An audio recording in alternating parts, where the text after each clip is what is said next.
বাসায় পড়ে থাকা খালি বোতল, ফেলনা যে বস্তুকে রং তুলির আঁচড়ে দেয়া হলো নতুন রূপ।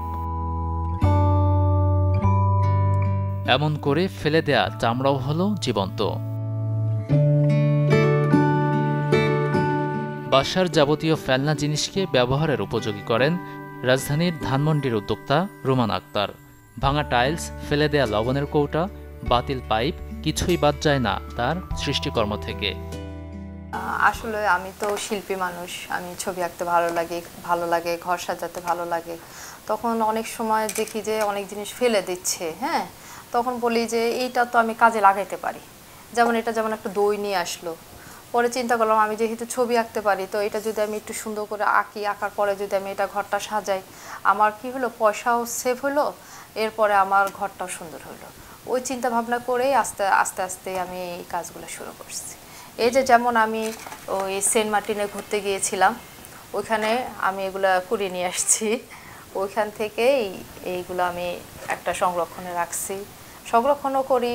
আমি যেগুলো পছন্দ বেশি ওগুলো আমি সেল করি না, যেগুলো আমার বেশি মানে এই জিনিসটা তো ধরেন একটা আমার স্মৃতির সাথে জড়িত, এই জন্য এটা আমি সেল করি না, এগুলো আমি নিজের কাছে রাখি।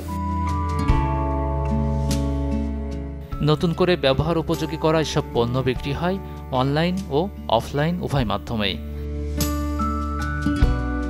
অথেন্টিক ক্রিয়েশন বাই রোমানার এসব পণ্য ঘর সাজানো কিংবা শোপিস হিসেবে ব্যবহার করার জন্য কেনেন ক্রেতারা। মিনিমাম 200 থেকে 3000 4000 পর্যন্ত আছে। যেমন বড় পেন্টিংগুলো 4000 5000ও একটা বিক্রি হচ্ছে। কারণ এখানে হলো কি, হয়তো বা ফেল না, কিন্তু এখানে তো আমার ক্রিয়েটিভিটি শো হচ্ছে, আমার পেন্টিংটা শো হচ্ছে, এরপরে প্লাস আমার সময়টা ব্যয় হচ্ছে।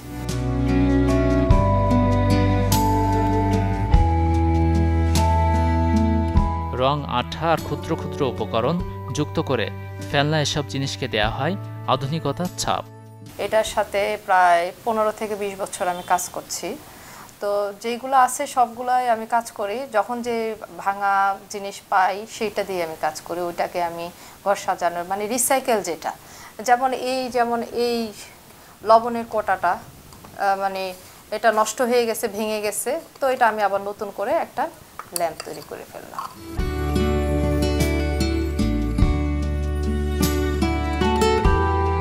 বাসার ফেলনা জিনিসকে পুনরায় ব্যবহার করে অতিরিক্ত খরচ বাঁচানোর জন্য সচেতনতা ছড়াচ্ছেন এই উদ্যোক্তা।